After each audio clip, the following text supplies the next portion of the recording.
columna y baluarte de la verdad, edificando con sana doctrina a la Iglesia de Cristo.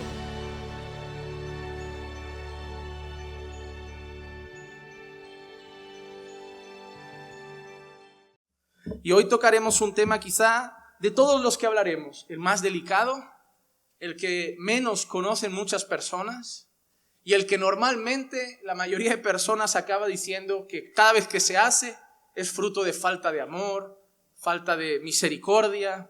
Y yo por eso quiero en el Señor que lo podamos compartir con temor y no analizando este tema en base a nuestros corazones, sino en base a Dios y su palabra. Así que hoy hablaremos de la disciplina y la excomunión en la iglesia del Señor.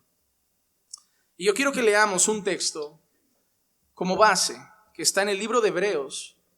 Es un texto que estudiaremos a fondo en nuestros estudios bíblicos de martes un día, pero hoy lo usaremos como base, como introducción. Hebreos capítulo 12 y los versículos 7 al 11.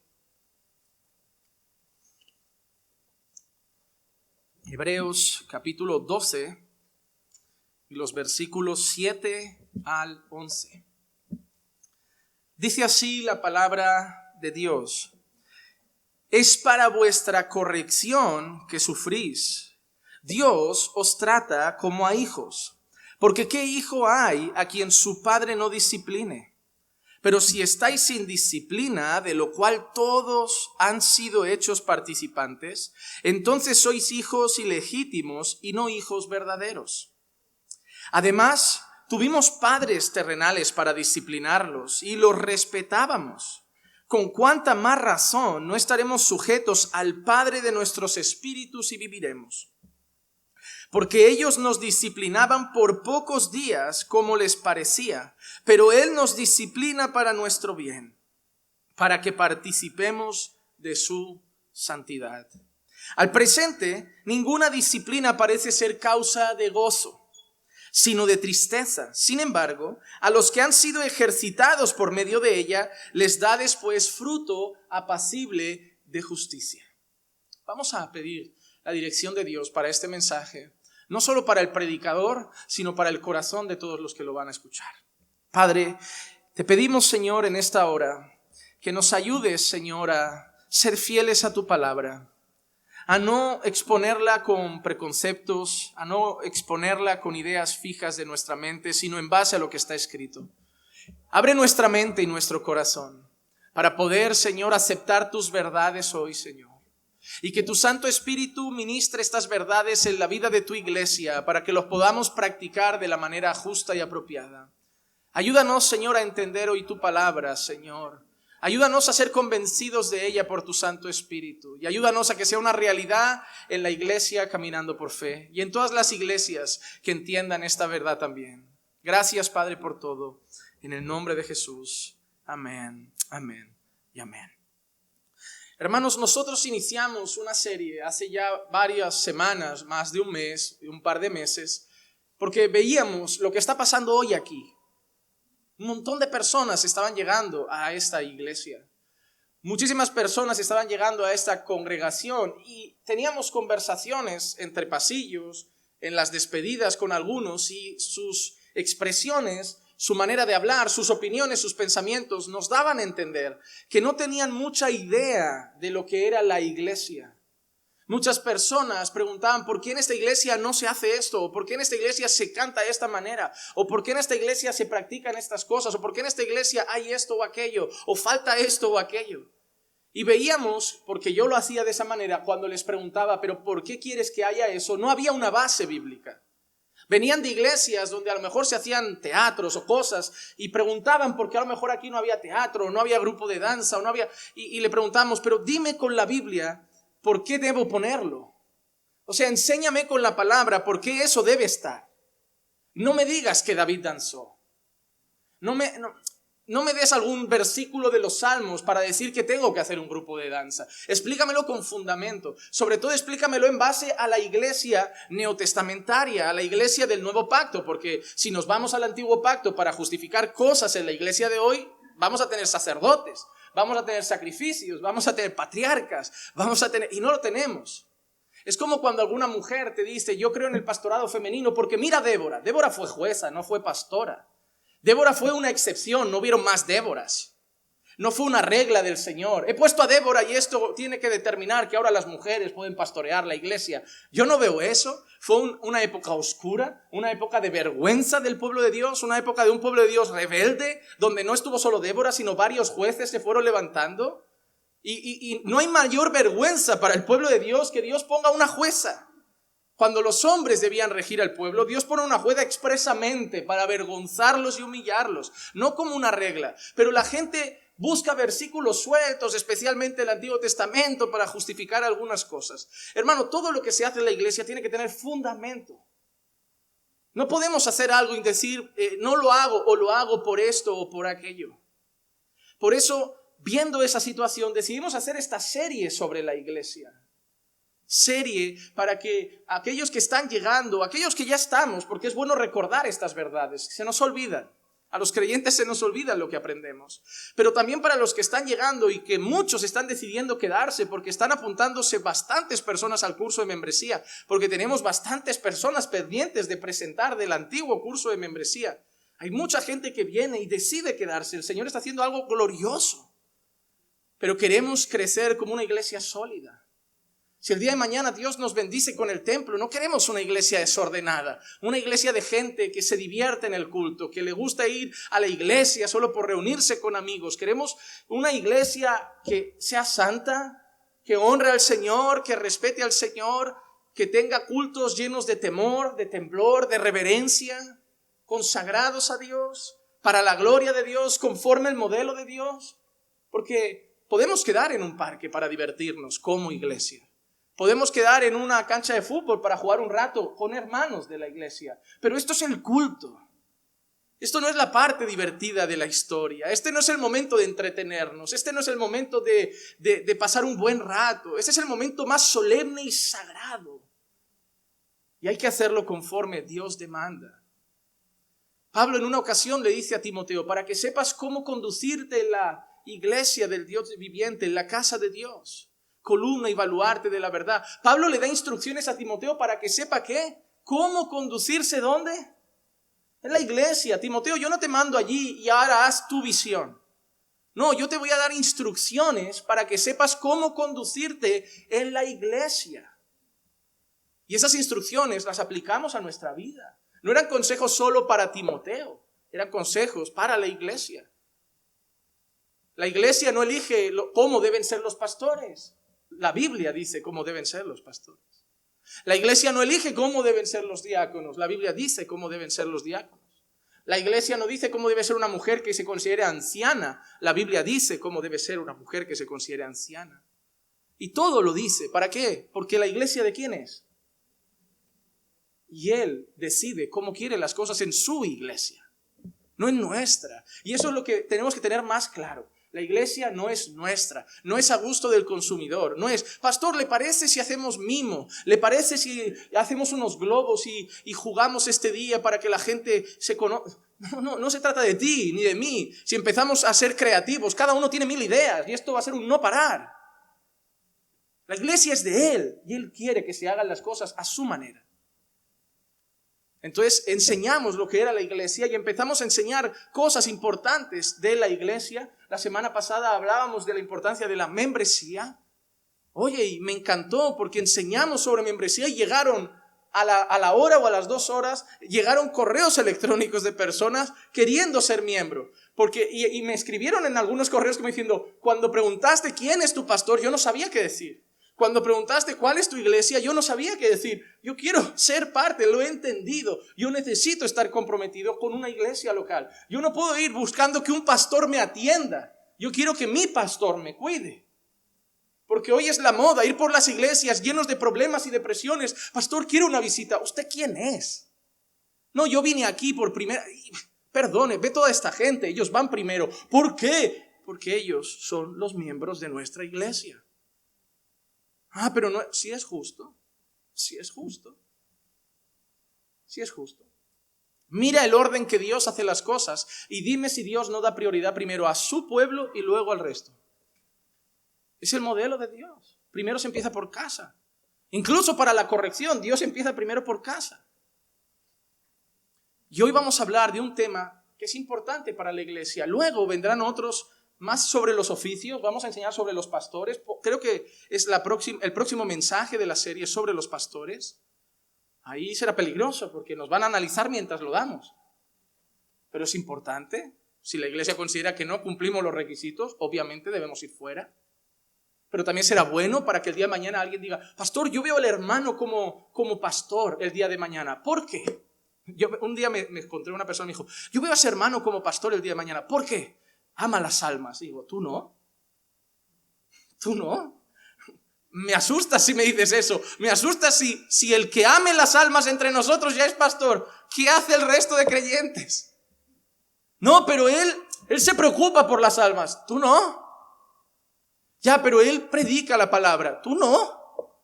O sea, ¿me estás diciendo que el que viva como un cristiano ya es pastor? ¿Tan bajo hemos puesto el requisito que como nadie vive como un cristiano, el primero que lo hace es pastor? No, un pastor es un llamado de Dios, no un creyente que vive como un creyente. Y acabó saliendo avergonzado. Él quería presentar un pastor y acabó sintiéndose poco cristiano. Pero es una realidad, debemos hablar de esas cosas. Luego hablaremos de los diáconos y me gusta porque lo hablaremos en ese mes de prueba. Enseñaremos un poco sobre el tema. Pero hoy vamos a hablar de la disciplina y la excomunión. Y vamos a hablar hoy de eso por un simple motivo, por el hecho de que no podemos disciplinar, como dijimos, a los de fuera. Teníamos que entender primero la membresía para hoy hablar de la disciplina. ¿Por qué? Porque yo no me voy a otra iglesia a disciplinar gente. Yo no voy a hacer disciplina en cualquier congregación de Hospitalet. Yo no me meto en una congregación del barrio y me pongo a disciplinar gente. No es nuestra responsabilidad. No conocemos su vida, no conocemos su andar, no conocemos las cosas importantes para hacer un proceso de disciplina. Por eso era importante entender la membresía. Porque la disciplina se hace dentro de nuestras iglesias locales. Pero antes de hablar de la disciplina y los procesos de disciplina que establecen las Escrituras, yo quería leer este texto por un motivo. En primer lugar, la disciplina no es idea de la iglesia, es idea de Dios. Porque el ejemplo número uno de disciplina es el Padre. Dios disciplina a sus hijos. La disciplina no es una práctica que Dios no entiende y se la dice a la iglesia. La disciplina no es una práctica que el Señor no practica y se la deja a la iglesia. La disciplina es primeramente una práctica divina. Y además, la Biblia nos enseña algo precioso. Si Dios os disciplina, dad gracias porque eso significa que sois hijos. Porque nadie disciplina a un extraño. Pero disciplinamos a nuestros hijos. Entonces, dad gracias porque si hay disciplina es porque sois hijos. Y eso, aplicándolo a nuestro mensaje de hoy, es importante. Porque si te disciplinan en la iglesia es porque te consideran hijo. Porque ¿acaso si traes un invitado que está siendo evangelizado y sabemos que tiene pecado, lo vamos a ir a disciplinar? No, ¿por qué? Porque no lo consideramos creyente. ¿A quién disciplinamos? A los hijos de Dios. No vamos a disciplinar al mundo a decirle, oye, eso es pecado, deja eso, o no te dejo venir a la iglesia. No, vienen cargaditos de pecado. Vienen muertos en sus delitos y pecados y rogamos para que el Señor los salve. Pero no los disciplinamos. Porque nadie espera que alguien que no ha nacido de nuevo viva como un creyente. Pero no le llamamos hermano. No participa de la cena del Señor. No vota en una reunión de membresía. No sirve en ningún área de la iglesia. ¿Por qué? No te disciplino porque no te considero creyente, pero tampoco vas a vivir entre nosotros como un creyente. Eres una visita que rogamos a Dios que un día toque tu corazón, te salve. Pero la disciplina, dice Dios, que es para los hijos. Y en la iglesia la disciplina es para los creyentes. Que hay otra cosa que nos enseña aquí, que es una práctica de amor. Es una práctica de amor porque lo hace para nuestro bien. Lo hacen para nuestro bien. El versículo 10 nos ha dicho, porque ellos, hablando de los padres terrenales, nos disciplinaban por pocos días como les parecía. Nos disciplinaban como les parecía, porque vamos a ser honestos, los padres a veces son torpes para disciplinar y no lo hacen muy bien. Hay padres que a veces no han sido sabios a la hora de disciplinar a sus hijos. Esos padres que esperan a entrar en cólera, van tragando como una olla a presión, y el día que estallan tiran del pelo al niño, le pegan, digo, epa, ¿qué pasó? No aguanté más. Digo, no, es que no hay que llegar al tope. Es que si vas corrigiendo paulatinamente, no vas a reventar. Es como en el matrimonio, si vas diciendo lo que no te gusta, no vas a reventar un día y os vais a tirar los platos a la cabeza. Eso muestra necedad, falta de sabiduría, falta de dominio propio. No está mal ir y decir, eso está mal. Está mal aguantarse y luego estallar. Eso está mal. Porque eso no te va a llevar solo a irarte, sino a pecar con tu ira descontrolada. Y los padres terrenales, como son pecadores, son débiles, a veces se equivocan disciplinando a sus hijos. Pero Dios, Él nos disciplina para nuestro bien. Él no se equivoca. Si Dios te quita el trabajo, porque lo puede hacer, esto no es una iglesia de la prosperidad, lo siento mucho. Dios puede quitarte el trabajo si Él quiere. Si Él cree que es un tropiezo en tu vida espiritual, si Él cree que es un tropiezo en tu relación con el pueblo de Dios, si te quiere cerca, Dios te puede dejar en paro. Porque lo que más le importa a Dios no es que tengas trabajo. Lo que más le importa a Dios no es que tengas dinero. Lo que más le importa a Dios no es que tengas una casa propia. Lo que más le importa a Dios es que camines con Él. Porque el mundo busca esas cosas. Pero nosotros deberíamos buscar primero el reino de Dios y su justicia. Y a veces no lo buscamos y Dios nos empuja a buscarlo, no dejándonos sin nada más. Así que todo lo que Dios hace, a veces una dolencia temporal, una situación personal complicada, Dios no te está martirizando, Dios no te odia y quiere que sufras. Dios muchas veces te está disciplinando para tu bien, para tu bien. Tu hijo, los que sois padres, sobre todo de adolescentes, ¿cuántas veces entienden vuestras disciplinas? ¿Cuántas veces están de acuerdo con las disciplinas? ¿Cuántas veces le quitas a tu hijo la videoconsola un mes y te dice, tienes toda la razón, papá, soy un sinvergüenza, estoy de acuerdo. Quítamela 2, porque es lo que merezco. Yo no he visto eso nunca. Yo he visto lo contrario, he visto... No, te odio, no te soporto, cuando tenga 18 me voy, o te meto en un asilo. Y eso es lo que ves. A veces los creyentes somos igual. Y yo sé que a veces voy a vivir con eso en la iglesia, como voy a enseñar después. A veces vamos a hacer disciplina a los pastores, de alguna manera tomaremos algunas decisiones que algunos hermanos van a decir, no te doy de acuerdo, te odio, yo no lo veo así. Y diré, no pasa nada. Tu hijo a ti te reta, yo aceptaré que tú lo hagas conmigo, pero voy a tomar esta decisión por el bien de la iglesia. Hermanos, si ustedes creen que esto va a ser siempre buscar el consenso, no funciona así la iglesia. Porque ¿cuántos somos? Dime tú qué día vamos a tener consenso en todo. No vamos a tener. Y hoy vamos a aprender esas cosas, que a veces en la disciplina no habrá consenso, pero va a tener que haber respeto, porque Dios ha puesto pastores. ¿O te parece que todo lo que decidía Moisés a toda la gente le parecía bien? Pero la gente tenía que respetar porque entendían que Dios había puesto a Moisés. ¿O crees que a tu hijo le parece bien todo lo que haces? No, pero van a tener que respetar porque Dios te ha puesto como su padre. Y hoy vamos a entender eso. Dios disciplina para nuestro bien, para que participemos de su santidad. ¿Qué es el bien nuestro en la mente de Dios?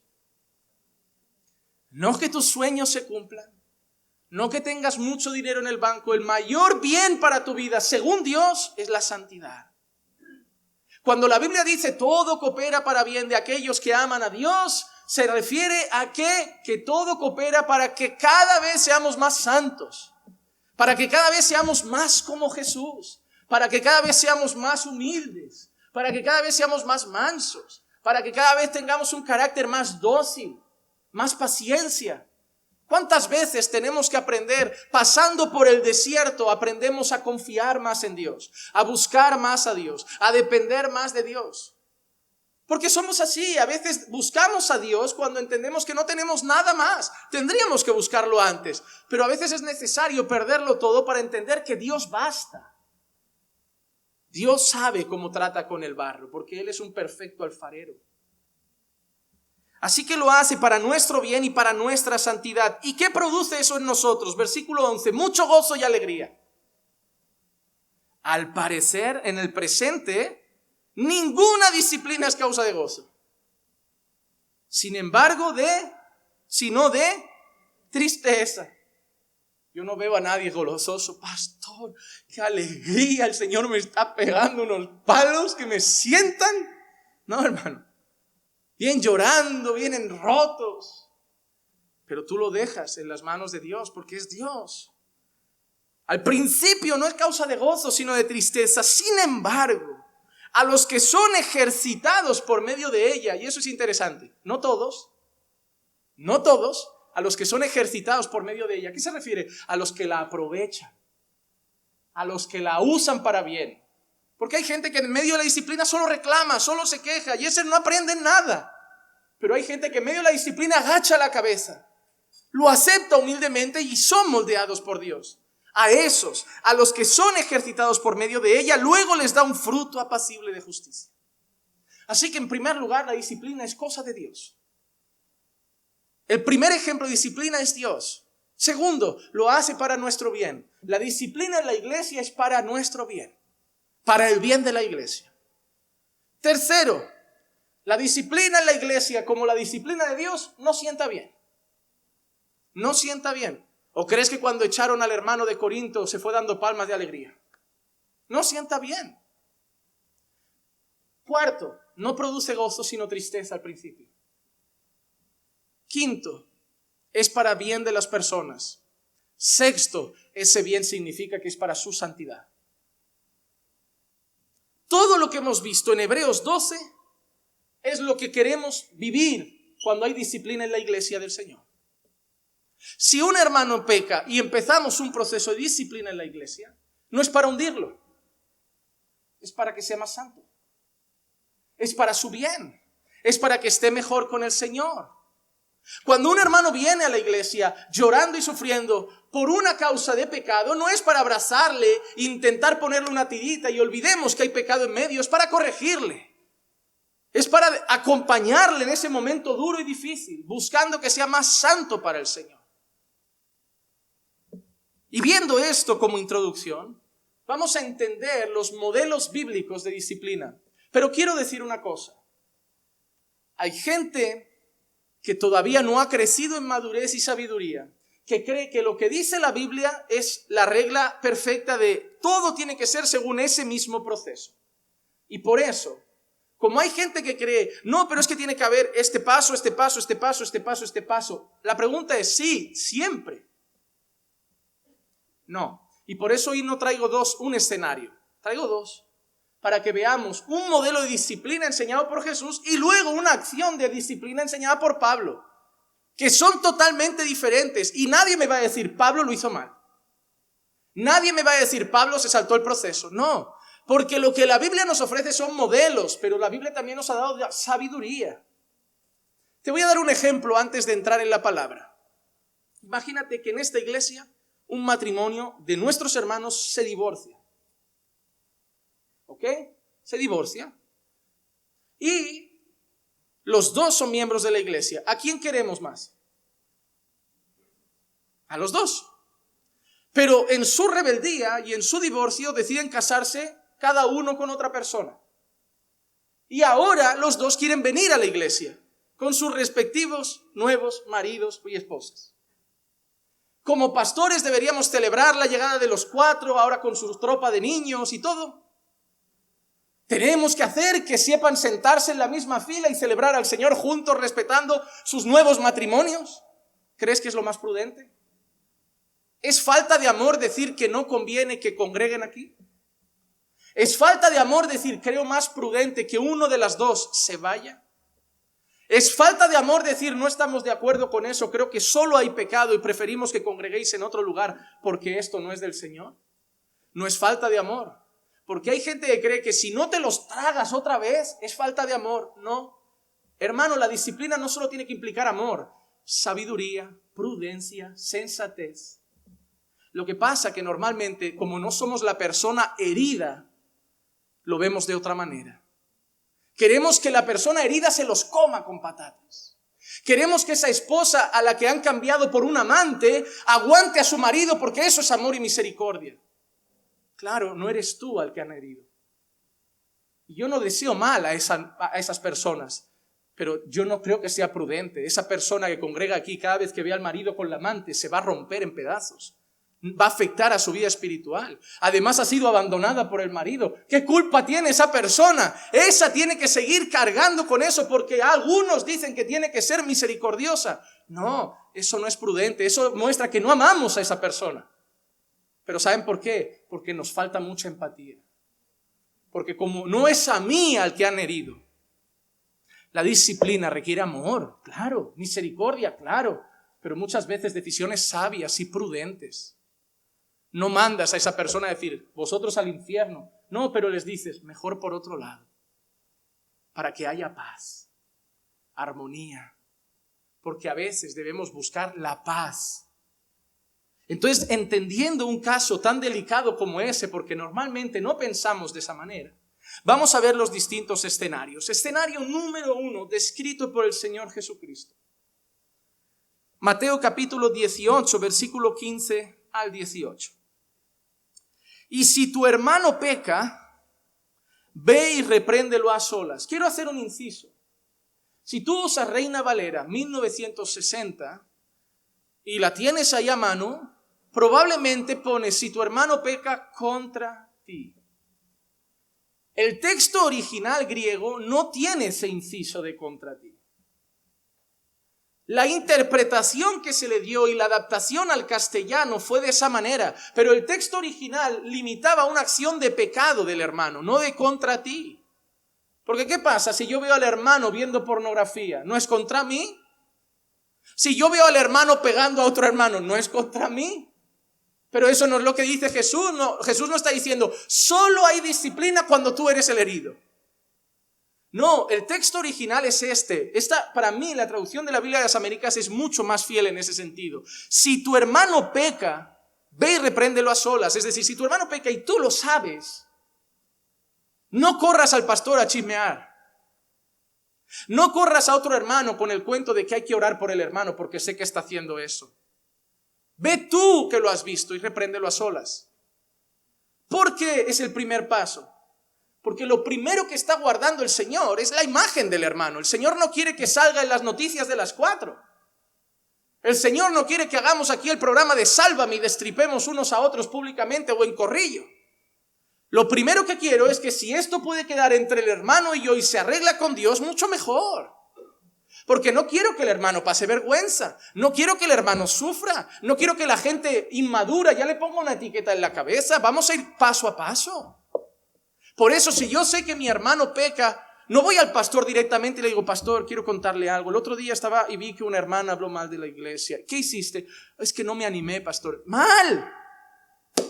Porque como a veces me dicen, pero hable con la persona, pero no le diga que se lo dije yo.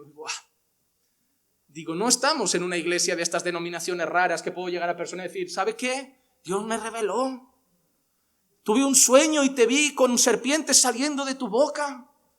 No puedo inventarme eso, al menos en paz con el Señor. Entonces no podemos corregirla. ¿Sabes qué pasa? Que quien lo tiene que corregir es quien lo vio.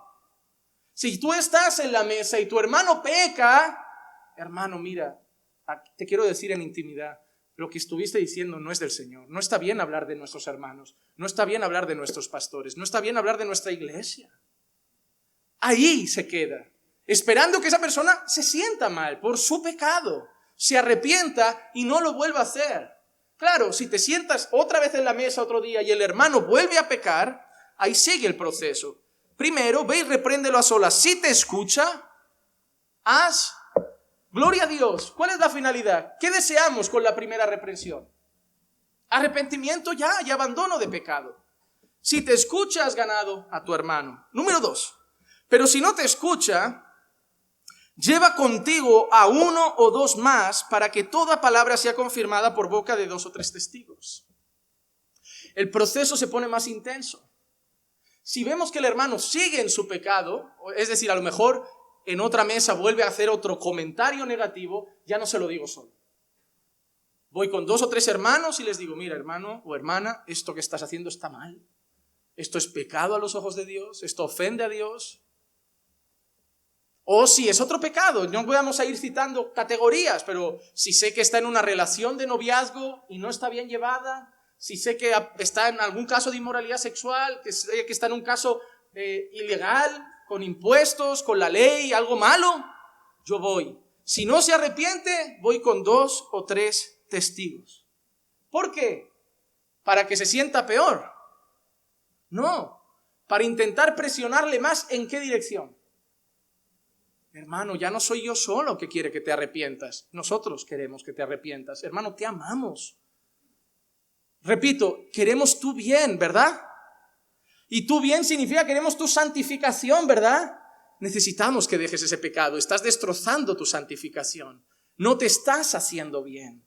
No es tanto lo que nos estás haciendo a nosotros, es lo que te estás haciendo tú mismo, lo que estás haciendo al Señor. Estás empezando a entristecer al Espíritu Santo, estás ofendiendo al Santo Dios y va a afectar a tu vida. Va a llegar consecuencias, vas a luego tener lágrimas. No lo piensas a lo mejor ahora, pero los vas a tener. Ah, no, pero solo he hecho un par de comentarios. La gente ya habla y dice que eres un chismoso, una chismosa. Vas a acabar solo o sola. Nadie va a querer estar contigo. Porque una vez la gente lo aguanta, pero la gente quiere un ambiente sano y agradable, un ambiente del Señor. Al final el pecado a ti te va a sentar mal, a ti te va a afectar, a tu vida con los hermanos, a tu vida con Dios, a tu vida familiar, a tu vida personal. Y por eso vamos ahora 2 o 3 para hacer más presión para que se arrepienta. Pero mira cómo sigue. Y si rehúsa escucharlos, dilo a la iglesia. Si después de haber hecho un poco más de presión con 2 o 3 sigue afianzado en su pecado, no abandona su pecado, el siguiente paso es dilo a la iglesia. Y yo quiero matizar una cosa. Número 1, la iglesia no es todo lo que hay aquí hoy. ¿Por qué? Porque aquí hay gente que no sabe ni quién es el hermano, porque ya es la primera vez que vienen. Aquí hay gente que lleva un mes y no sabe nada de la vida de esa persona. ¿Quién es la iglesia? De lo que hablamos la semana pasada. Los miembros, quien caminan con esa persona, quien conocen su vida, quien conocen su testimonio, quien tienen un vínculo, una relación. Dilo a la iglesia, pero yo hago un inciso. Y he dicho antes que hay que ser sabios. No creo que toda la iglesia sea madura para entrar en un proceso de disciplina. Porque una persona de 18 años convertida al Señor y recién convertida ya es la iglesia. Pero ¿es maduro para entrar en un proceso de disciplina? No. A lo largo de la historia, cuando la iglesia ha aplicado este pasaje, la iglesia selecciona personas de la iglesia, pero un grupo más amplio, para hacer todavía más presión. ¿Por qué? Porque la iglesia tiene neófitos. ¿Cómo voy a poner a un nuevo convertido que apenas sabe lo que es vivir en santidad a corregir a un hermano que está en pecado? ¿Cómo voy a poner a un nuevo convertido que sea miembro de la iglesia, que está gateando con el Señor en un proceso de disciplina que está en su última etapa y a punto de la excomunión? No son maduros, no tienen suficiente conocimiento. Cuando la Biblia dice dilo a la iglesia, apunta a un número mayor. ¿Te has dado cuenta que empieza con 1, 2 o 3 y luego un grupo mayor? Pero obviamente no ponemos al recién convertido. Nos va a mirar y va a decir, ¿qué se le dice? ¿Y con qué versículo se le tiene que corregir? No va a saber. Pero hay mucha gente más madura, más gente curtida en el Señor. Más gente que conoce más profundamente a Dios, que ha crecido más espiritualmente, con más conocimiento de la Biblia, que puede ir respaldado por su propio testimonio y conocimiento a decirle, hermano, mira, estamos aquí, estos 20, estos 30, estos 40, queriendo que abandones tu pecado. Pero ¿qué pasa? Si se rehúsa a escucharlo, dilo a la iglesia. Y si también rehúsa escuchar a la iglesia, sea para ti como el gentil y el recaudador de impuestos. Reina Valera dice, sea para ti como el publicano, si no me equivoco. ¿A qué se refiere esa última frase? Sea para ti como el gentil o el recaudador de impuestos. Ya no es tu hermano. ¿Por qué? Porque el creyente peca, pero se va a arrepentir. El creyente peca, pero lo va a abandonar. Pero si una persona practica el pecado, según lo que veremos en la carta del apóstol Juan, el que practica el pecado es del diablo. Si esa persona ha ido un hermano y no lo deja, han ido 3 y no lo deja, han ido 20 y no lo deja, esa persona nos está diciendo, no me importa la iglesia, no me importa el pecado, yo quiero seguir así. Y nos está diciendo en pocas palabras, yo no soy alguien que ha nacido de nuevo. La disciplina es un filtro para la santidad de la iglesia. Recuerdan que hemos dicho para vuestro bien, para vuestra santificación, la disciplina del Señor. ¿Qué pasa si no practicamos la disciplina y empezamos a dejar personas que se llaman miembros, que se llaman creyentes, que se llaman hermanos, viviendo vidas pecaminosas? Que vamos a tener fuera un montón de personas diciendo la iglesia está llena de hipócritas. Y yo no estoy de acuerdo, a pesar de que muchísimos teólogos afirman esa frase. Yo ya la he visto de hombres que admiro en el Señor, esa frase de la iglesia está llena de hipócritas. Pues ven, hay sitio para uno más. No somos hipócritas. Fallamos. Nos equivocamos, pero no somos hipócritas. Eso eran los fariseos. La iglesia no está llena de hipócritas, está llena de gente débil. Está llena de gente que se equivoca, pero no de hipócritas. No de gente que finge, no de gente que aparenta. Porque cuando la Biblia dice que hay lobos vestidos de piel de cordero, no dice que es la iglesia. Dice que son los falsos maestros, los falsos profetas, los falsos hermanos. No habla de la iglesia como un grupo de gente hipócrita, sí, gente que se equivoca, pero que va a luchar contra su pecado, que va a luchar para crecer en santidad, que va a luchar para abandonar prácticas pecaminosas porque quiere vivir para la gloria de Dios. La iglesia puede ser que esa persona un día se le escape una palabra maldicha, pero si es una persona que cada reunión no estoy de acuerdo, me parece mal, yo no pienso igual, tendrán ganas de decir, vete de la iglesia, tú no eres de la iglesia, no amas la iglesia, no estás de acuerdo, ¿qué haces en la iglesia? Yo a veces conozco personas que durante 2, 3, 4, 5 años me voy enterando de fulanita, vuelvo a decir que no le parece bien esto, que no. Yo me entran ganas de un día ponerme delante y decir, ¿para qué sigues aquí? Tengo 2 opciones. O Dios tiene un gran propósito de salvarte, o el diablo te ha traído para martirizarnos durante año tras año. Porque no veo sentido a estar en un lugar que no te gusta. Si yo voy mañana a un restaurante y me ponen basura y digo no me gusta, no me parece bien, yo no voy a comer la semana que viene. Pero hay una mala intención. Si me quiero quedar solo para seguir mostrando mi desacuerdo, ¿crees que Dios está ahí? Hermano, si encuentras una persona en la iglesia que durante mucho tiempo sigue diciendo no estoy de acuerdo, no me parece bien, hermano, eso es una herramienta del diablo, no de Dios. No de Dios. Si esa persona no deja su pecado, hay que tenerlo como gentil y publicano. Eso es falta de amor. Eso es falta de amor, hermanos. Falta de amor. Es decir, una persona, tú no eres creyente. No es falta de amor. Mira cuánto amor hay. ¿Cuántas personas han ido primero? 1. ¿Cuántas personas han ido después? 2 o 3. ¿Cuántas personas han ido luego? Eso no es un día después de otro, ¿eh? Primero va uno, se deja un tiempo a ver si reacciona. No esperas que al día siguiente a lo mejor, pero das un tiempecito. Van 2 o 3. Esperas otro tiempo, va a la iglesia, esperas otro tiempo, eso pueden ser 3 meses, 4 meses. Eso no es amor.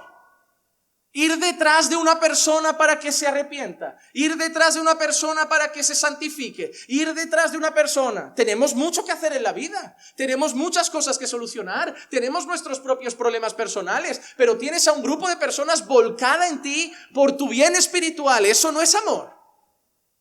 Claro que te aman, si no pasarían de ti, que te mueras en tus pecados, que te mueras en tu vida espiritual, pero te amamos y por eso va 1, luego 2 o 3, luego la iglesia, porque te queremos bien con el Señor. No ignoramos tu condición, queremos tu bien espiritual, queremos tu crecimiento espiritual, queremos, como Will dijo, tu fervor espiritual. Y por eso vamos detrás de ti, no es porque te odiamos, no es porque te tenemos manía, es porque queremos tu santificación. Para la gloria de Dios. Así que la disciplina no es una muestra de odio, es una muestra de amor. Pero primeramente, amor a Dios. Porque si empezamos a tener iglesias llenas de mundanos que se dicen cristianos, el que primero es deshonrado es Dios. Mundanos en la alabanza. Yo veo iglesias que tienen en la alabanza gente que ni está casada y viven juntos.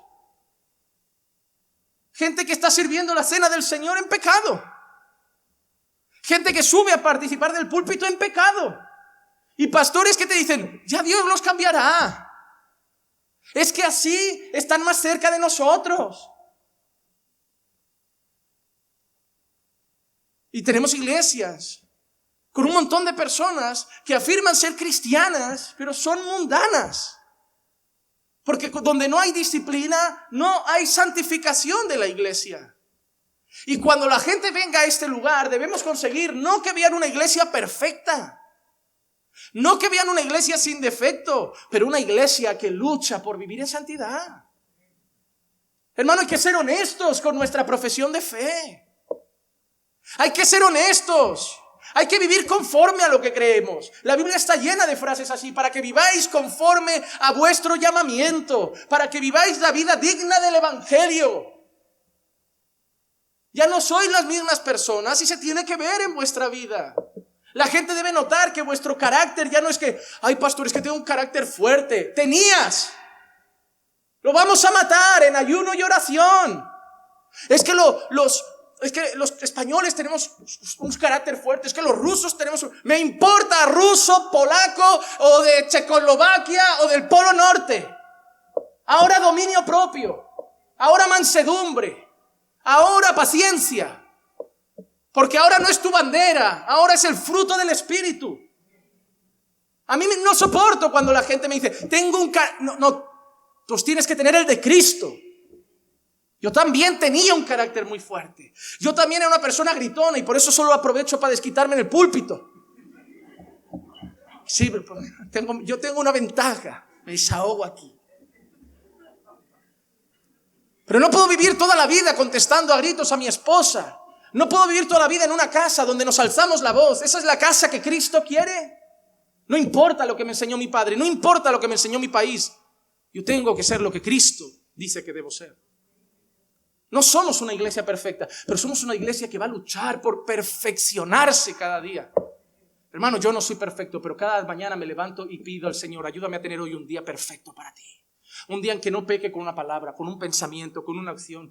No lo consigo, pero voy a intentarlo. Y me voy a dormir por la noche en mi mente diciendo, Señor, hoy se me fue este pensamiento, hoy se me fue esta palabra, se me fue. Pero mañana lo volvemos a intentar, Señor, ayúdame otra vez. Eso es lo que queremos ver en la iglesia. Hermano, no podemos quedarnos apáticos, inertes con el pecado en las filas de la iglesia. Hay algunos que parece que son más misericordiosos que Dios. Dios lo condena, pero nosotros abrazamos. No, déjalo, ya Dios. Hay que corregir el pecado. Hay que corregirlo. Y mira el 18, qué interesante. En verdad os digo... Y este versículo creo que ha sido uno de los más mal interpretados del mundo entero. En verdad os digo que todo lo que atéis en la tierra será atado en el cielo, y todo lo que desatéis en la tierra será desatado en... ¿De qué estábamos hablando los versículos anteriores? Disciplina. ¿Cómo acabó nuestro versículo 17? Si el hermano no hace caso ya a la iglesia, ¿qué pasa? La iglesia lo nombra no creyente. Y justo después, Dios dice que le ha dado esa autoridad a la iglesia. Cuando dice todo lo que atéis en la tierra será atado en el cielo. ¿Saben lo que está diciendo el Señor? Si la iglesia por sus frutos dice este no es creyente, este no entra al cielo. No porque la iglesia tenga la última palabra, sino porque la iglesia conoce la verdad. Y la iglesia es la embajada de Dios aquí para decir, este no es de los nuestros. Y nosotros en esta tierra atamos que este no es de los nuestros. Mira qué autoridad le ha dado Dios a su pueblo. Si yo voy a la embajada de Brasil y les digo, dame un pasaporte brasileño, ellos no me lo dan. Y dicen, tú no eres de los nuestros. Ya, pero yo quiero decirle al mundo que soy brasileño. Pero tú no eres de los nuestros. ¿Pero tú quién te crees que eres? La embajada de Brasil aquí. Nosotros decidimos. Ah, nosotros queremos decirle a la gente que somos creyentes. No, tú no eres de los nuestros. ¿Y quiénes sois? La embajada de Dios en la tierra. ¿O no nos llama a veces la Escritura ministros Hermanos, nosotros somos parte de un reino y somos la embajada de ese reino aquí en la tierra. Y Dios ha dicho, mi embajada determinará quién es creyente y quién no. Yo digo en 1 Timoteo 3 cómo deben ser los pastores. Mi embajada los va a nombrar. ¿O no es la iglesia la que los ordena, la que ora y los comisiona? Pero ¿quién ha puesto las características? El dueño de la embajada ha dicho cómo deben ser. La embajada lo dice. Estos lo son conforme las instrucciones que nos han dado a nosotros. Pero somos la embajada de Dios en la tierra.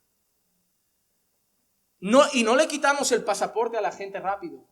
Primero vamos 1, 2 o 3, la iglesia. Pero si esa persona durante meses nos demuestra que no quiere a Dios, que ama más su pecado, como embajada decimos, lo siento, te retiramos el visado. Tú no eras de los nuestros, nos engañaste, fingiste.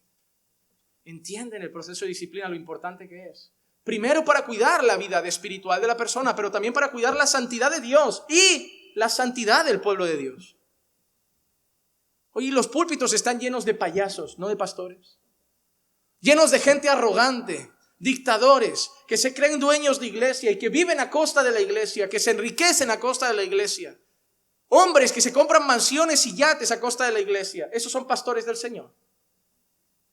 Pero ¿saben por qué están ahí en los púlpitos? Porque hoy muchas iglesias no tienen en cuenta las directrices de Dios. Si no tenemos en cuenta lo que Dios dice, tendremos de todo menos la iglesia de Dios. Solo conseguiremos modelar la iglesia según el modelo de Dios si seguimos el manual. Si a mí me llega el mueble de IKEA que compré, y lo digo por experiencia, y digo yo, esto es fácil, no necesito las instrucciones, esto es una cómoda. El cajón ya no cerraba, la cómoda no andaba fina, sobraban tornillos y cositas de madera. ¿Por qué? Porque IKEA sabe cómo se debe montar, pero yo soy cabezón y orgulloso y creo que lo puedo montar sin las instrucciones del dueño del mueble. Cuando intento hacer iglesia a mi manera, me sobran tornillos, la iglesia anda coja y el cajón no nos cierra, porque no hemos seguido las instrucciones. Y somos la generación de, compro una tele, instrucciones, no, dame el mando, probando se aprende. Móvil, instrucciones, no, dame el móvil, trasteo y yo lo averiguo. Por eso los matrimonios están así, porque estáis intentando averiguar cómo hacer que vayan bien, en vez de seguir las instrucciones del manual. Por eso las familias van como van, porque queréis vosotros averiguar cómo ser una gran familia y no seguir las instrucciones. Hay un dueño de las familias, hay un dueño de los matrimonios y nos ha dado las instrucciones para montar nuestra vida y que cuadre todo y no sobre tornillos. Pero no queremos hacerle caso porque creemos que sabemos más que Dios. Oh, hermanos, lo bien que nos iría si solo obedeciéramos sus mandamientos. Ese es el escenario número 1. ¿Han entendido el proceso? Pero vamos al escenario número 2 para ver que no es el único proceso. Primera de Corintios, capítulo 5, versículo 1 al 6. En efecto se oye que entre vosotros hay inmoralidad, pero no una inmoralidad cualquiera. Pablo hace un destaque de esa inmoralidad. Una inmoralidad tal como no existe ni siquiera entre los gentiles. El caso era grave, hermano.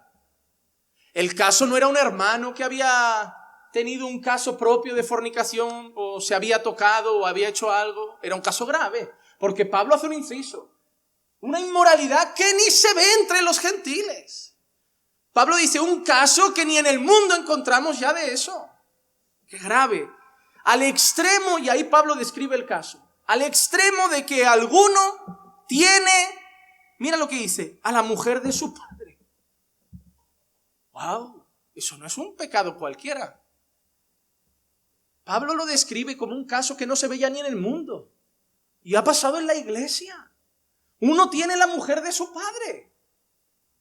La mujer de su padre no se fue con otro hermano mayor, se fue con su hijo. Mira cómo sigue. Y os habéis vuelto arrogantes. ¿A quién le está diciendo eso? ¿A los del mundo? A la iglesia. Ahora les está diciendo que se han vuelto arrogantes. ¿Por qué, Pablo? ¿Qué hemos hecho? En lugar de haberos entristecido, ¿qué tendría que haber provocado esa situación entre la iglesia? dolor, vergüenza. ¿Cómo pasa esto en medio de la iglesia? ¿Cómo ha podido pasar esto entre nosotros? Pero Pablo dice que se han vuelto. ¿Y por qué dice que se han vuelto arrogantes? Mira, para que el que de entre vosotros ha cometido esta acción fuera expulsado de en medio de vosotros. ¿Saben por qué se han vuelto arrogantes? Porque no han hecho nada. Oye, es su vida.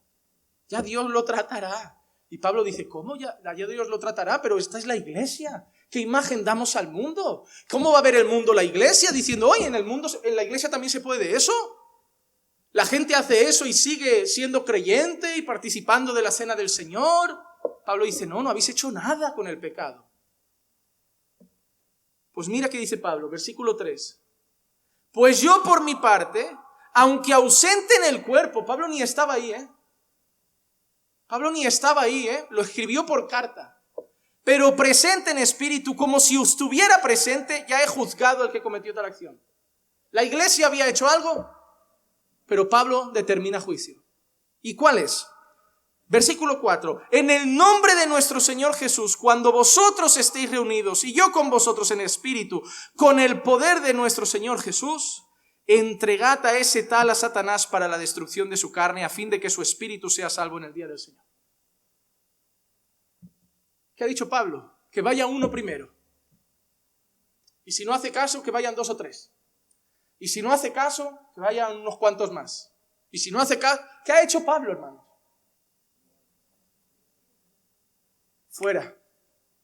Fuera. Y ni estoy entre vosotros, pero yo os digo que cuando estéis reunidos lo echéis. Es más, no le vais a mandar un WhatsApp, Cuando estéis reunidos le vais a decir, no vienes más. Y ahora que alguno me venga a decir, le falta amor a Pablo. Pablo ama a la iglesia. Y la iglesia está siendo golpeada, sacudida, insultada. Y Pablo no puede permitir que eso siga así. Si vosotros no hacéis nada, lo hago yo. Porque yo a esta iglesia la tengo que cuidar. Hermano, a veces cuando la iglesia no toma parte, los pastores tienen que tomar una parte más radical. Porque la iglesia va cuchicheando, el hermano le pasa esto, el hermano anda así, nadie hace nada. Solo hay cuchicheo. Pero cuchicheo que dura meses. Cuchicheo que dura un año. Hasta que los pastores dicen, eso es vergonzoso para el Señor. Y me da vergüenza por el hermano y por la iglesia que cuchichea y no la ha arreglado. Así que lamento decir algo, esa persona se va. ¿Crees que todos estuvieron de acuerdo con Pablo? Si no lo habían corregido ellos, ¿crees que cuando Pablo toma la decisión todos están de acuerdo con Pablo? Pero Pablo ama más a Dios de lo que ama la opinión de los hermanos. Y hermano, un día vas a entender que los pastores te aman, pero aman más la opinión de Dios. ¿Saben qué es lo más difícil para un padre? El rechazo de un hijo, ¿verdad? Cuando un hijo no te entiende, cuando un hijo cree que no lo quieres amar, cuando un hijo no entiende tus correcciones, tu disciplina, tu castigo. Hermano, decidme la verdad, padres, ¿no habéis sentido a veces el rechazo de vuestros hijos? Que vuestros hijos a veces literalmente parece que no te quieren ya, se han cansado de ti. Pero ¿tú qué haces? ¿Cedes a tus hijos? ¿O te mantienes sufriendo? Porque duele, ¿verdad o no, padres? Lo que más queréis del mundo después de Dios y vuestro matrimonio, ¿qué es? Vuestros niños. ¿Y duele o no cuando te rechazan y tú lo estás haciendo por su bien? Nosotros como pastores a veces haremos cosas que algunos no van a entender y nos van a odiar y nos va a doler, pero vamos a estar firmes porque sabemos que es por el bien de la iglesia. Porque no todos los hijos van a entender la disciplina, pero nosotros nos hemos puesto aquí, no nosotros, nos ha puesto el Señor. Y a veces tenemos que tomar decisiones, que es ahí donde tenéis que entender esto. Obedeced a vuestros pastores. No todas las veces vuestros pastores toman decisiones o os piden cosas. ¿Cuántas veces al año os pedimos algo? ¿Cuántas veces al año? Pocas decidimos cosas. Es en esos momentos donde vais a tener que confiar, si son hombres de Dios, y respetar sus decisiones. Algunos no lo harán. Y sufriremos por ello, como Pablo seguramente sufrió. Pero debemos estar firmes primeramente porque creemos que hemos tomado decisiones en el Señor. Hermano, ninguna decisión que se toma en la iglesia, ninguna decisión que toma un pastor es porque un día se levanta con el pie cruzado y decide algo. Y más las que... ¿Tú crees que Pablo se levantó un día y dijo, fuera que hoy estoy enfadado? Pablo oraría, Pablo buscaría del Señor, Pablo rogaría, Señor, esto va a ser duro, ya Pablo, pero es lo que toca. Hermanos, decisiones que hasta los que las tomamos son duras, pero la iglesia vale más que nosotros. La iglesia vale más y Dios mucho más. Mira lo que dice Pablo, entregando a Satanás, pero mira qué interesante, ¿para qué? Para destrucción de su carne, no de su espíritu. Para destrucción de su carne, a fin de que su espíritu sea salvo en el día del Señor Jesús. Si es creyente y lo lanzamos ahí fuera, no va a soportar porque no es del mundo ya y va a venir humillado. Y si tú lees la segunda carta de Pablo a los Corintios, el hermano fue humillado y volvió. Fue humillado y volvió, humillado por su pecado. Pero mira que dice Pablo, vuestra jactancia no es buena. ¿No sabéis que un poco de levadura fermenta toda la masa? ¿Qué quiere decir Pablo con esto? Os parece solo un pecadito, pero eso puede destrozar toda la iglesia. Vais a comer juntos unos hermanos o celebrando un cumpleaños y una hermana dice algo, un hermano dice algo y la gente piensa, lo que hizo la hermana estuvo mal, pero es una cosita. ¿Saben cómo empiezan las divisiones en la iglesia? Por una cosita, por una frase, por un no estoy de acuerdo. Ahí otro lo escucha, yo tampoco. Y lo escucha otro, yo tampoco. Y lo escucha otro, yo tampoco. Y de golpe, no sabes cómo, aparecen 20 y dicen, no estamos de acuerdo. Todo eso empezó por una frase. Hermano, si tu hermano peca, ve y repréndelo a solas. No dejes que pase de una frase. Con los diáconos no hemos dicho, tenéis un mes para verlos, porque veis cosas que nosotros no vemos. Estáis en reuniones que nosotros no estamos, o cada vez que quedáis para comer está o Marcos o yo. No, muchas veces no, y no debemos estar en todo. Si no confiamos que la iglesia esté sola, mal vamos, ¿no? Si tenemos que estar siempre presentes porque no hay confianza. ¿Por qué un padre no deja a su hijo solo en casa una tarde? Porque no se fía de él. Pero cuando uno empieza a ver madurez en su hijo y confía en él, ¿qué hace? Bueno, mira, os dejo aquí solos y confío, ¿no? Cuando un pastor o unos pastores empiezan a ver que confían en su iglesia, dice, mira, que queden, confío en ellos, han madurado, alguno tomará posición si pasa algo. Hermano, cuando quedáis y los pastores no dicen nada, es una muestra de confianza. Porque si no deberíamos estar en todas como para supervisar. Porque claro, cuando está el pastor, nadie dice no estoy de acuerdo. Es cuando están los débiles, los nuevos, los ingenuos. Porque nadie me viene a mí a decir, pastor, no me parece bien. No estoy de acuerdo. Aunque todos firmaron en el curso de membresía una casilla que ponía, si no estoy de acuerdo en algo, no lo diré con terceros. Me comprometo a decirlo a los pastores para no generar división. Pero algunos solo firmaron el papel para colarse en la iglesia. Pero sea tu sí, sí o no, no, el resto es del diablo. Hermanos, Pablo lo entrega a Satanás para destrucción de su carne. Porque Pablo sabe que dejar eso ahí va a fermentar todo, va a lastimar todo. Pero Pablo no sigue el proceso. ¿Has visto? Dos escenarios diferentes. O 1 Timoteo 1:20, mira qué dice. Entre los cuales están Himeneo y Alejandro, a quienes ¿qué? He entregado a Satanás para que aprendan a no blasfemar. Oye, Pablo, y el procesito de 1, 2, 3. Oye, chico, eso fue un ejemplo. Pero cada caso amerita una cosa diferente. Estas personas están dividiendo la iglesia. ¿Cómo vamos a darles 3 meses, 4 meses, 5 meses? Hay que echarlo, que si no se cargan la obra. Hermano, quiero que entiendas en primer lugar que esos procesos son modelos y que hay que aplicar sabiduría para saber cómo actuar en cada proceso. Hermanos, hay procesos de disciplina que pueden durar 1 año. Porque creemos que el hermano a veces parece que está luchando, pero no. Entonces somos pacientes antes de excomulgar.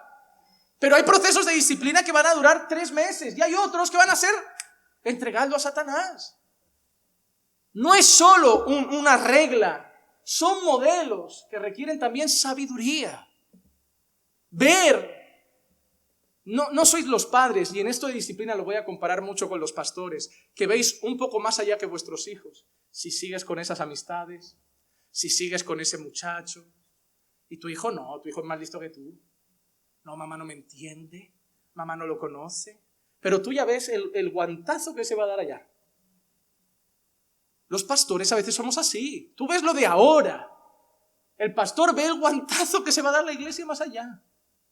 Pastor, vamos a empezar a hacer unas reuniones de damas por aquí, un cafecito de mujeres. No tenéis madurez, la mayoría sois autoritarias.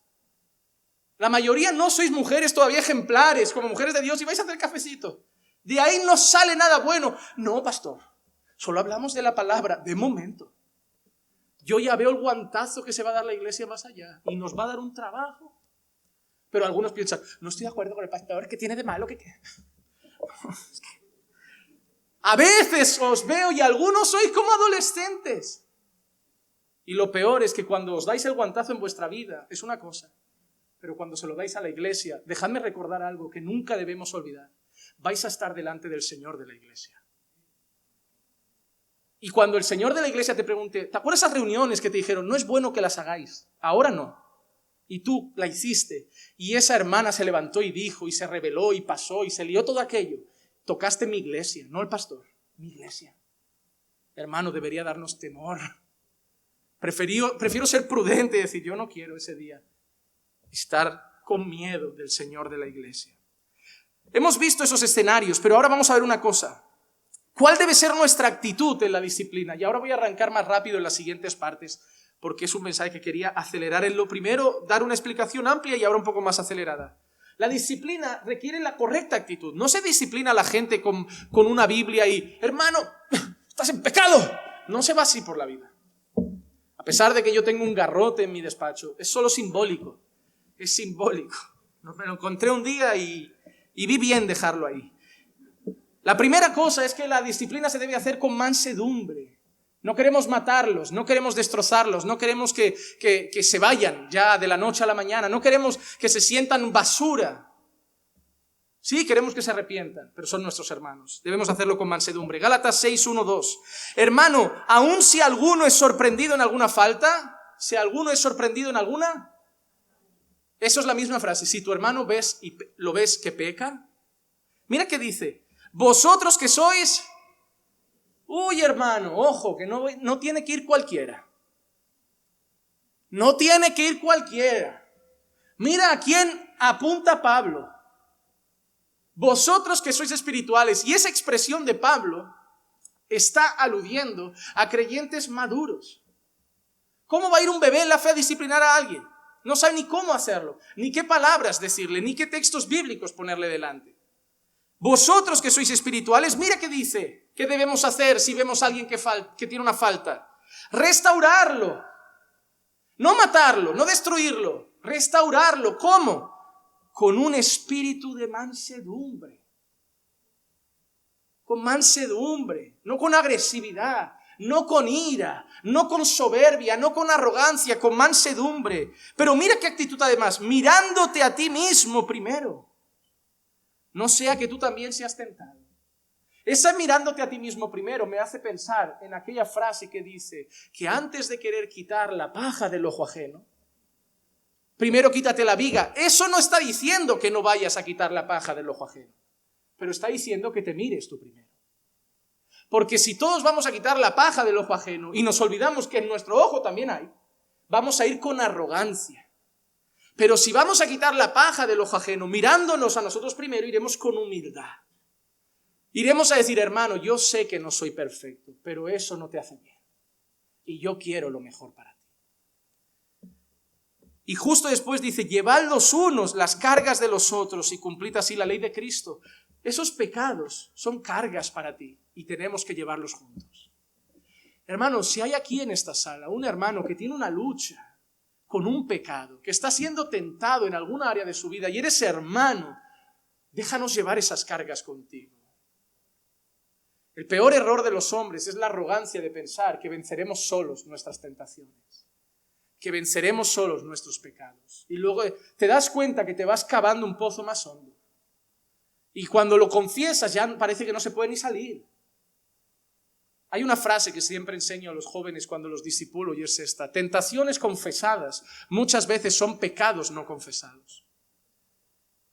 Cuando tienes una tentación, corre a un hermano maduro, corre a tus pastores. Pastor, me tira el corazón para allá. Hermano, vamos a orar, vamos a ayunar. Antes de que caigas, vamos a darle ya duro. Y si tropiezas, corre. No esperes a que el pecado te empiece a seducir. Corre a tus pastores, corre a algún hermano maduro en la fe. Pide socorro. El pecado es demasiado duro para nosotros. Es pesado, seductor, nos atrapa. Y sí, Cristo es suficiente, pero Cristo le dio a la iglesia una instrucción: llevad las cargas unos de otros. Hermano, y no tengas vergüenza, hemos visto de todo. En mi despacho pasan jóvenes que han tenido luchas con pornografía y han vencido. Tengo jóvenes que me han dicho a la cara: pastor, tengo problemas con la masturbación, y han vencido. Pero han tenido que pasar la vergüenza de confesarlo. Hermano, no vamos a ir con un espíritu arrogante ante ti. Vamos a ir como quienes ya hemos tenido esos problemas. También vi pornografía, también tuve problemas con la masturbación. No me vas a asustar, pero yo te puedo ayudar a salir como a mí me ayudó el Señor. No tengas vergüenza de decirle a tus pastores tus pecados más oscuros. Solo si la tentación es matar al pastor, cóntaselo a otro. Pastor, tengo una tentación de matar. ¿A quién? A ti, pastor. ¿Por qué hemos cerrado la puerta? Esa me la dices por teléfono. Que haya una cierta distancia. Tenemos que ir con mansedumbre, pero también tenemos que ir con paciencia. Tito 3, 10 y 11 dice: al hombre que cause divisiones. Mira, el que causa divisiones. La división no es solo contra la doctrina. A veces es la persona que habla mal de la iglesia, que hace grupitos, que va empezando a sembrar semillas de discordia. Mira que dice: después de la primera y segunda amonestación, deséchalo, sabiendo que es un perverso y peca, y se ha condenado a sí mismo. Hermano, si tú estás haciendo discordia, sembrando divisiones, sembrando no me parece, no estoy de acuerdo, hermano, que no te hayamos desechado todavía, no es que no lo vayamos a hacer, es que hay que ser pacientes. Dale un aviso. Dale 2, y si no, ya échalo. Hermanos, esas cosas las tenemos que aplicar en la iglesia. No es ser mejores unos que otros, es cuidar la iglesia. Muchas de las iglesias que me hablan de divisiones: pastor, la iglesia se dividió, se fueron 30. Si los hermanos hubieran actuado bíblicamente, se hubiera cortado antes. Pero la gente va haciendo corrillo, cuenta lo que pasa y luego solo sufrimos las consecuencias. Porque no actuamos. ¿Y qué hay que hacer con según qué personas en la iglesia? Y esto es una parte difícil. Hay que apartarse de algunos. Oh, pastor, ¿cómo nos vamos a apartar? Yo no te lo voy a decir, te lo va a decir Pablo. ¿Pero eso no es falta de amor? No. Luego te enseñaré que hay un amor que es un amor prudente. Si un hombre viola a tu hija, ¿tú tienes que amar a tus enemigos, sí o no? ¿Pero lo vas a invitar a comer todos los días? ¿Es falta de amor? No, pero no es prudente. Te va a traer recuerdos que no quieres ver. Te va a traer emociones que te pueden llevar a pecar. Es más prudente que ese hombre camine por otro lado y yo oraré por su alma y que Dios tenga misericordia. Eso es lo que no entendemos aquí, que hay amor que tiene que ser prudente. 1 Corintios 5, 9 al 13. Mi carta os escribí que no anduvierais en compañía de personas inmorales. En compañía de personas, ¿cómo no podemos andar? Pero mira lo que dice Pablo ahora, y esto, hermanos, es chocante. No me refiero a gente inmoral de este mundo, Porque alguno puede pensar: no, pastor, yo no me junto con inmorales de esta tierra. No, y mira que dice Pablo: y no me refiero a los de este mundo, o a los avaros y estafadores, o a los idólatras. Dice: porque entonces tendríais que salir del mundo. Sino que en efecto os escribí que no anduvierais en compañía de ninguno que llamándose hermano, pastor, tengo que quedar con esa persona, tú verás. Pero hay personas que Pablo dice que mejor no. Hermano, yo no puedo decirte con quién quedar o no. Yo no puedo decirte de quién ser amigo o no, pero Pablo dice que hay algunos que se llaman hermanos y no es prudente andar con ellos. ¿Tú crees que es prudente andar con un hermano que lo único que te trae son malas cosas de tu iglesia, de tus hermanos, de tus pastores? ¿Es prudente? Eso no es no amarlo, es guardar tu corazón. Es decir, ¿para qué quedo? ¿Para pecar? Porque si yo estoy ahí, peco también. Hermano, yo tengo que amar hasta a mis enemigos. pero no voy a andar con mis enemigos. Mira lo que dice: algunos que llamándose hermano es una persona inmoral o avaro o idólatra o difamador. ¿Qué es un difamador? Quien habla mal de la vida de otras personas. ¿Qué tienes que hacer con un difamador si se llama hermano? Si ves que es un difamador, aunque se llame hermano, ¿qué tienes que hacer? Apartaos de ellos. Con ese ni siquiera comáis. Hermano, el pastor no es malo, es Pablo que cuida la iglesia. Pastor, fuimos allí y estaba el hermano y dijo, digo, con ese ni comas. Si cada vez que quedas con el hermano es mala charla, no comas con él. Y me va a decir que soy su juez. No, Pablo te lo ha dicho. Le vas a decir a la persona, si quieres que nos sentamos para cantar salmos, himnos y cánticos espirituales, quedo contigo. Pero con los difamadores, aunque se llamen hermanos, ni como. ¿Tú quién te crees que eres? No, Pablo, yo soy obediente a la palabra de Dios. Puede ser que no entienda la decisión de Pablo, pero es inspirada por el Espíritu Santo. O borracho o estafador, con ese ni siquiera comáis, pues ¿por qué de juzgar yo a los de afuera? ¿No juzgáis vosotros los que están dentro de la iglesia? Hermano, nosotros nos juzgamos según nuestros frutos. Hay hermanos de esta iglesia que yo no tengo intimidad. Yo no quedo con ellos para comer. ¿Sabes por qué? Porque la mesa es un lugar muy íntimo. Yo amo a toda mi congregación, oro por toda mi congregación, pero solo me siento con los que me edifican. Si no, ¿para qué? Para volver a casa llorando diciendo, hablamos demasiado, no teníamos... Para volver así, con el gozo que da volver y decir, qué bonito fue cantar al Señor, leer la palabra. Eso es lo que interesa cuando estamos llenos del Espíritu Santo. ¿Y esa persona qué hacemos entonces? Cuando se arrepienta de su pecado y busque al Señor, se sentará a la mesa conmigo. Eso es odio. No, es lo que dice la Escritura, con el tal ni comáis. Hermano, yo te digo una cosa, si cambias tu actitud, comeremos juntos. Pero si no, en mi mesa no. Pues da igual, te da igual. Yo voy a cuidar mi relación con Dios. Porque ese poquito de levadura tuyo va a leudar mi propia masa. Hermano, algunos lleváis vidas espirituales pobres, no solo por vosotros, sino por quien coméis juntos. Pero Dios juzga a los que están fuera, expulsad de entre vosotros al malvado. Y por eso he hablado de un amor que yo he llamado un amor prudente. Mira lo que dice Mateo 5, 43, 44. Habéis oído que se dijo, amarás a tu prójimo y odiarás a tu enemigo. Pero yo os digo, amad a vuestros enemigos y orad por los que os persiguen. Pero tenemos que tener intimidad con ellos. Esa es la gran diferencia, que vosotros pensáis que amar es intimidad. Yo tengo que amar a un asesino, ¿sí o no? Tengo que amar su alma. Tengo que orar por su vida. Hermano, tenemos que orar por nuestros gobernadores, ¿sí o no? Pero son corruptos. Pero hay que orar para que Dios haga algo. Hay que orar para que Dios guíe sus decisiones. Oramos por gente malvada y debemos amar el alma incluso de nuestros enemigos. Pero significa llevarlos a la mesa a comer.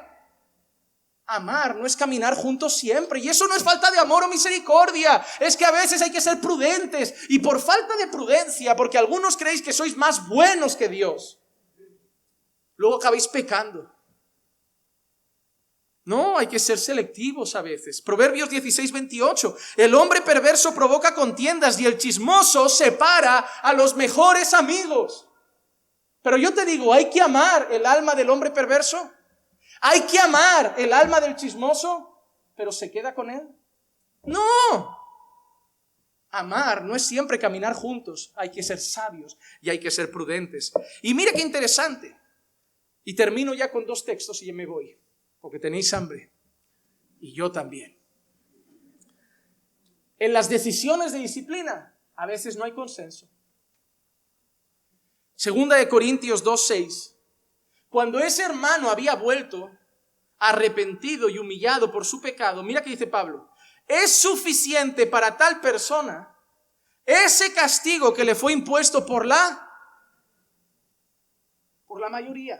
Primero, lo que Pablo está diciendo es que esa persona vuelve humillada. No le pongáis la etiqueta del que se fue con la mujer de su padre toda la vida. Ya está, ya se fue al mundo, ya estuvo ahí fuera, ya ha vuelto arrepentido. Abrazadlo ahora. Pero mira que Pablo ha dicho, y es interesante esa expresión, el castigo que le fue impuesto por todos No todos estuvieron de acuerdo en actuar como Pablo dijo. No todos. En la iglesia a veces los pastores van a tomar decisiones y no todos estarán de acuerdo, pero van a tener que respetar la iglesia. Van a tener. Lo siento mucho. ¿Tú crees que en una iglesia de toda la membresía que tenemos va a haber consenso en todo? Hay muchas cosas que vas a tener que respetar. ¿Por qué? Y termino con esto. Porque vas a tener que confiar en la sabiduría de los siervos del Señor. Hermano, tú no eres obligado a congregar aquí. Y no eres obligado a que Marcos y yo seamos tus pastores. Pero piénsatelo bien. Porque si vienes aquí a que te pastoreemos, tendrás que confiar que somos hombres puestos por el Señor. Yo no voy a poner mi vida en las manos de una persona que la cuide si desconfío de su caminar con Dios. Por eso a veces la mayoría no estará de acuerdo. La mayoría sí, perdón, pero un grupo no. Pero van a tener que confiar en la sabiduría de los siervos de Dios. Éxodo 18, 21 al 22. Y solo lo quiero coger como apoyo. Dice, además escogerás de entre todo el pueblo hombres capaces, temerosos de Dios, hombres veraces que aborrezcan las ganancias deshonestas, y los pondrás sobre el pueblo como jefes de 1000, de 100, de 50 y de 10. Y que juzguen ellos al pueblo en todo tiempo, y que traigan a ti todo pleito grave, pero que ellos juzguen todo pleito sencillo. Así se te será más fácil para ti, y ellos llevarán la carga contigo. ¿Por qué quiero leer esto? ¿Tú crees que todo el pueblo estaba de acuerdo con las decisiones de Moisés? Que cada pleito que resolvían estaban de acuerdo con él, pero tenían que respetar la decisión de Moisés. ¿Por qué? Porque habían respetado que era el hombre que Dios levantó. Hay muchas cosas que si tu hermano peca, tú vas a ir, ¿verdad? Pero no voy a ir yo. ¿Por qué? Porque vosotros podéis resolver los pleitos sencillos. Si tu hermano peca, ve. Y si vosotros resolvéis el pleito sencillo, mejor para la iglesia. ¿Qué pleitos acaban llegando a los pastores? Los graves. Y ahí los pastores deberán tomar una decisión. Y no siempre estaréis de acuerdo en la decisión que tomaremos en el pleito. Pero vais a tener que confiar que así como Dios puso a Moisés, que así como Dios escogió a Abraham, que así como Dios puso a Elías como profeta, que así como Dios escogió a David como rey, así como Jesús escogió a sus discípulos, así como Dios, Cristo, llamó a Pablo, así Dios ha levantado a sus pastores. Y habrá decisiones que no serán consensuadas. Habrá decisiones que no entenderán todos. Pero los pastores la tomarán en esta línea. Y concluyo con esto. 1. Primero, en amor a la santidad de Dios. 2. En amor a la santidad de la embajada de Dios en la tierra. 3. Por el bien de la iglesia. 4. Por la santidad del pueblo de Dios. 5. En sabiduría. 6. En prudencia. Y 7. Por el bien común, más que por el bien de una persona. Que esta palabra hoy la podáis entender, más allá de simplemente el proceso de Mateo 18, y entender que es algo que tendremos que hacer entre todos para tener la iglesia santa que Jesús se merece. Vamos a orar. Padre, te damos gracias por tu palabra. Gracias por el día precioso de hoy, por la presentación de Enzo, por los candidatos al diaconado, por la invitación del pastor Will. Hoy ha sido un día de fiesta para nosotros. Señor, gracias por haber podido celebrar la cena, Señor, haber compartido el pan, haber compartido, Señor, la copa del nuevo pacto, Señor, para recordarnos tu salvación. Pero también gracias por tu palabra. Usa esta palabra para el bien de tu iglesia, para hablar a nuestros corazones. Ayúdanos a ser prudentes, Señor, y vivir lo que dice la Escritura. A no creernos mejor que nadie, sino obedecer los consejos bíblicos que hoy hemos aprendido. Señor, ayúdanos, Señor, a ser sabios y prudentes y a dirigir todas nuestras decisiones por el bien de la iglesia y para tu gloria. Te pedimos todo esto en el nombre de Jesús. Amén, amén y amén.